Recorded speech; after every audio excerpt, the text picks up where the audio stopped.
They say no one goes into the grove at the edge of the forest. Not even adults.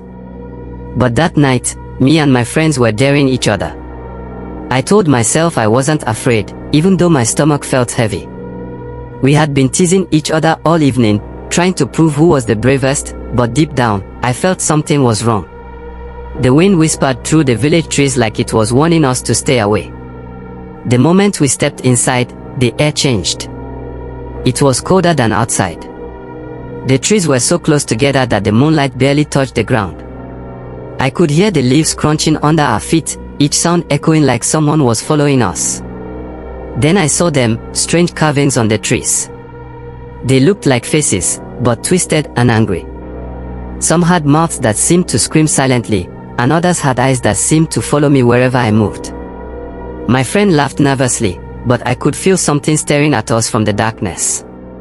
We kept walking carefully, trying not to make noise, but curiosity pulled us deeper. The grove smelled different, like damp earth mixed with something sweet and strange. Then we found plants that glowed faintly in the dark. I reached out to touch one, and it felt wrong. The surface was soft, almost like skin, and a shiver ran through me that I couldn't explain. My friends didn't notice at first, but when I pointed it out, they felt it too. That's when I heard the whispers. Not from my friends. Real whispers, coming from the shadows between the trees. They were soft, but urgent, like they were warning us or calling us. We wanted to run, but we couldn't. Something made my legs heavy, like the earth itself was holding us down. I saw a small hole in the ground, covered by leaves. My friend poked it, and suddenly, we saw bones, human bones, old and dusty. I screamed, and my voice seemed too loud in the silent grove. That's when I remembered the elders' stories, a secret the village kept for generations. They had warned us as children, saying the grove wasn't safe, but none of us really listened. Now, I understood why. As we tried to leave, I noticed the carvings seemed to change. The faces weren't the same as before. One of them looked directly at me, and I swore I saw it blink.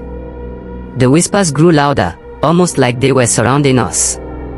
My friend tripped over a root, and we all froze. I wanted to look back, but I couldn't. Something in the darkness felt alive, moving closer with each heartbeat. Finally, we stumbled out of the grove, falling into the grass at the edge of the forest. We didn't stop running until we reached the village. I could still feel the cold air on my face, the whispers chasing me in my mind. My friends said we should forget what we saw, but I know better. The grove is alive in some way we don't understand. Even now, I dream about it. I dream about the glowing plants, the carved faces, and the whispers calling my name. And I know, deep down, that the grove is waiting for the next person brave or foolish enough to enter.